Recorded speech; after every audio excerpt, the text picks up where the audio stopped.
இந்த ஆண்டு பார்த்தீங்கன்னா, நீங்க கோடை வெயிலின் தாக்கம் என்பது தொடர்ந்து அதிகரிச்சுட்டே இருக்கு. இன்னொரு அனல் காற்று ஒரு பக்கம் வீசுது.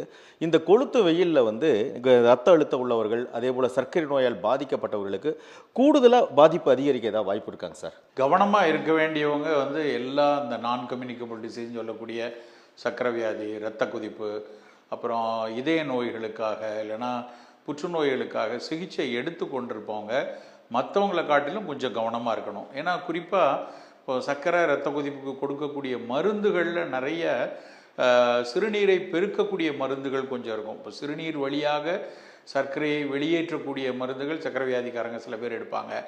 இரத்த கொதிப்பை குறைக்கணும் அப்படிங்கிறதுக்காக நிறைய சிறுநீரை வெளியேற்றக்கூடிய மருந்துகள் மருத்துவர்கள் கொடுத்துருப்பாங்க.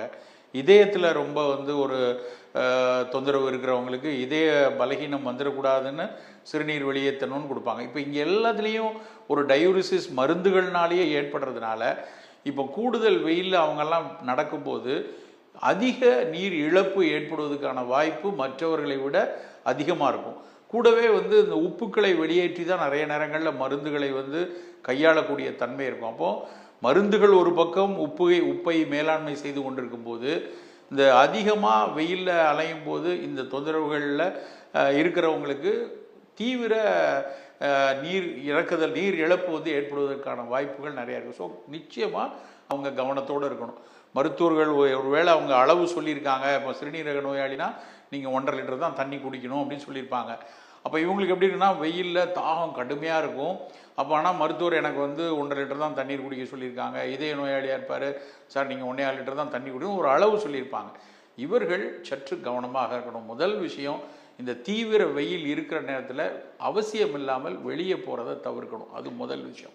ரெண்டாவது, கொஞ்சம் அந்த நீரிழப்பு வராத அளவுக்கான உணவுகளை இந்த மாதிரி நோயாளிகள் கொஞ்சம் வெள்ளரிக்காய், வாழைத்தண்டு, அப்புறம் நல்ல மோர் அருந்துகிறது, அப்புறம் நல்ல தண்ணீர் சேமிக்கக்கூடிய விஷயங்களை நம்ம உணவில் சேர்த்து கொள்வது ரொம்ப கவனமாக இந்த நேரத்தில் பார்த்துக்கொள்ள வேண்டிய விஷயம். வீட்டுக்கு வந்த உடனேயே ஃப்ரிட்ஜில் இருந்து அந்த கூல் வாட்டரை எடுத்து நம்ம சாப்பிட்றோம். அந்த மாதிரி அடிக்கடி இந்த குளிர்ந்த நீரை சாப்பிடுவதால் உங்களுக்கு ஏதாவது பாதிப்பு ஏற்படுங்களா சார்? வெயில் காலத்தில் நம்ம நிறைய குளிர்ந்த தண்ணியை குடித்தோம் அப்படின்னா டக்குன்னு தொண்டையை அது பிடிச்சிக்கும். தொண்டையில் ஒரு அலட்சியை ஏற்படுத்தும்.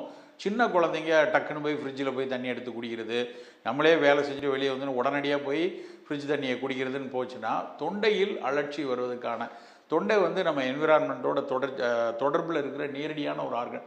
அப்போ என்ன ஆகும்னா, அதில் கிருமிகள் இருந்தது அப்படின்னா அந்த குளிர்ந்த தண்ணி போகும்போது டக்குன்னு அந்த இடத்துல இன்ஃபெக்ஷன் வரும். ஒரு டான்ஸ்லைட்டிஸோ ஒரு உள்ள ஃபேரஞ்சைட்டிஸ் அப்படின்னு சொல்லக்கூடிய ஒரு அண்ணாக்கு தூறு போன்ற விஷயங்கள் இந்த காலத்தில் அதிகமாக ஏற்படுறோம். அந்த முதல் விஷயம், நம்ம வீட்டில் இந்த காலத்துலையாவது ஒரு மண்பானை தண்ணீர் குடிக்கக்கூடிய பழக்கத்தை வச்சுக்கணும். நல்ல நம்ம மண்பானையை வாங்கி ஒரு மணல் போட்டு அது மேலே பானை வச்சு அப்புறம் அதில் தண்ணீர் சேமித்து வைக்கிறது. அந்த தண்ணீரில் கொஞ்சம் ஒரு வெட்டி வேற ஒரு வெள்ளை துணியில் முடிச்சு உள்ளே போட்டு வைக்கிறது. அந்த தண்ணீரை எடுத்து குடித்தோன்னா ஒரு முதல் விஷயம், ஃப்ரிட்ஜில் இருக்க அளவுக்கு ரொம்ப அதீத குளிர் இருக்காது.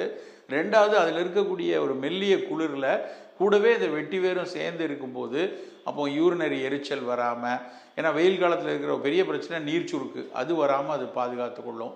இது மண்பானை தண்ணீர் பயன்படுத்தி கொள்ளலாம். ஆஸ்துமா மாதிரி நோயாளிகள் இல்லைன்னா சைனசைட்டிஸ் மாதிரி ரொம்ப தும்மல் மூக்கடைப்பு இருக்கிறவங்க போய் டக்குன்னு குளிர்ந்த தண்ணி குடிக்கிறதையே நம்ம நிறுத்தணும். வெயிலில் இருந்து வந்த உடனே படார்னு நம்ம குளிர்ந்த தண்ணீர் குடித்தோம்னா நிச்சயமாக அது தொண்டையை பாதிக்கிறது, இல்லைன்னா நுரையீரலில் ஒரு சளி சேர்க்கக்கூடிய தன்மையை கண்டிப்பாக கொண்டு வந்து விட்டுரும். சார், இப்போ பார்த்தீங்கன்னா நம்ம ஒரு 30-40 ஆண்டுகளுக்கு முந்தி பார்த்தீங்கன்னா அந்த பழைய சோறு சாப்பிட்றது, நீராகாரம் சாப்பிட்றது அப்படின்றதெல்லாம் தொடர்ச்சியாக இருந்துட்டு வந்தது. ஆனால் இப்போ இந்த கோடை காலத்தில் அந்த மாதிரி ஒரு பழைய சோறு சாப்பிட்றது, நீராகாரம் சாப்பிட்றதெல்லாம் கொஞ்சம் அதிகரிச்சிட்டு இருக்கு. இது எப்படி நல்லதா அப்படிங்க சார்? பழைய சோறு, நீராகாரம் சாப்பிட்றது தொடர்ச்சியாக நாங்கள் வலியுறுத்தி கொண்டே இருக்கிறோம். இது ரொம்ப ரொம்ப உடலுக்கு நல்லது. உடலுக்கு குளிர்ச்சி செய்கிறது மட்டும் இல்லை. இப்போ நீராகாரம் அப்படின்னா முந்தின நாள் சாத்திர தண்ணி ஊற்றி வச்சுட்டு காலையில் எடுத்து நல்லா அதை பிசைஞ்சு அதில் கொஞ்சம் மோர் விட்டு ஒரு துளி உப்பு போட்டு குடிக்கக்கூடிய பழக்கம் இருக்குது. இந்த நீராகாரம் உடலை குளிர்ப்பிக்கிறதோட ஒரு ப்ரோபயாட்டிக்காக இருக்கும். அதில் உள்ள லாக்டோபேசிலஸ் முதலான பல நுண்ணுயிர்கள் நம்ம குடலுக்குள்ளே போய் தங்கியிருந்து நம் உடலுக்கு தேவையான பல மெட்டபாலிசத்தில் இந்த பங்கேற்கிறது இந்த நுண்ணுயிர்கள் இப்போ கண்டுபிடிக்கிறாங்க. ஒரு 30-35 வருஷத்துக்கு முன்னாடி இந்த குடலில் இருக்க பாக்டீரியாக்கள் சீரணத்துக்கு உதவும் மட்டும்தான் புரிதல் இருந்துச்சு. ஆனால் இன்னைக்கு இந்த குடலில் இருக்கக்கூடிய பாக்டீரியாக்கள் நம்மளுடைய எதிர்ப்பாற்றலுக்கு நல்லது, குடலில் வரக்கூடிய பல நோய்களை தடுக்குது. ஏன் புற்றுநோய்களுக்கு கூட இது வந்து தடுப்பதற்கு பயன்படுமா அப்படிங்கிறதெல்லாம் இன்றைக்கி ஆராய்ச்சி பண்ணுறாங்க. அந்த அளவுக்கு இந்த நீராகாரம் பழைய சோறுங்கிறது பெரிய மருத்துவ கவனம் பெற்று வருது. அதனால் கோடை காலத்தில் குளிர்ப்பிக்கக்கூடிய அளவுலையும் எடுத்துக்கணும்.